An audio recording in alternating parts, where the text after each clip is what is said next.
Hallo vriende en baie welkom by vandag se broodbrokkie. Ons almal se geloof gaan die een of ander tyd getoets word. In werklikheid is hierdie lewe een groot toets, maar soms voel die druk van die lewe net te groot. Vandag kyk ons na 'n baie spesifieke boodskap wat Jesus vir gelowiges in die middel van 'n geweldige groot krisis gegee het. Ons skrifgedeelte kom uit Openbaring 2 vers 10 wat soos volg lees: Bly getrou tot die dood toe en ek sal jou die lewenskroon gee. Wanneer ons hierdie teks histories beskou, moet ons kyk na die mense vir wie dit geskryf is.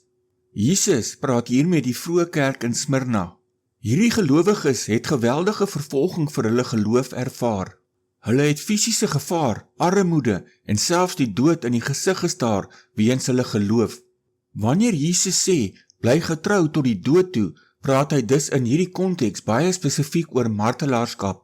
Hy vra hulle om vas te staan, selfs al kos dit hulle aardse lewe. As ons na die oorspronklike Griekse agtergrond kyk, sien ons iets baie belangriks oor die lewenskroon waarvan hier gepraat word. In die antieke wêreld was 'n kroon of Stefanos 'n prys wat atlete gekry het wat 'n wedloop volgens die reëls gewen het. Dit was ook 'n eerbewys vir getroue burgers. Dit was 'n beloning vir getroue diens en deursettingsvermoë terwyl die persoon onder groot druk verkeer het. Hierdie lewenskroon is dus 'n spesifieke beloning vir lojaliteit onder swaar beproewing. Dit is nie dieselfde as die ewige lewe nie. Die Bybel wys duidelik dat die ewige lewe 'n gratis geskenk is wat jy bloot deur geloof ontvang. Jy kan nie daarvoor werk nie en jy kan dit ook nie verdien nie. Maar 'n kroon is iets wat verdien word deur getrouheid.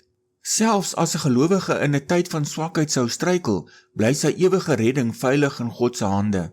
Maar die kroon is die spesiale erkenning wat Jesus gee aan diegene wat eindtyd onder groot druk volhard. Hier is 'n skriftuurlike feit om onsself aan te herinner.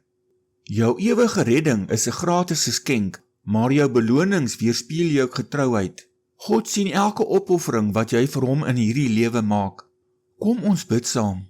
Hemelse Vader, baie dankie vir die ewige lewe wat ons gratis uit U genade deur geloof alleen ontvang het. Dankie dat ons redding veilig is in U hande. Here, U weet hoe moeilik dit soms is om in hierdie wêreld getrou aan U te bly. Gee ons asseblief die krag en die moed om vas te staan wanneer beproewings oor ons pad kom. Help ons om gefokus te bly op die ewige belonings wat U vir U getroue kinders gereed hou. Ons vra dit in die naam van die Here Jesus Christus. Amen.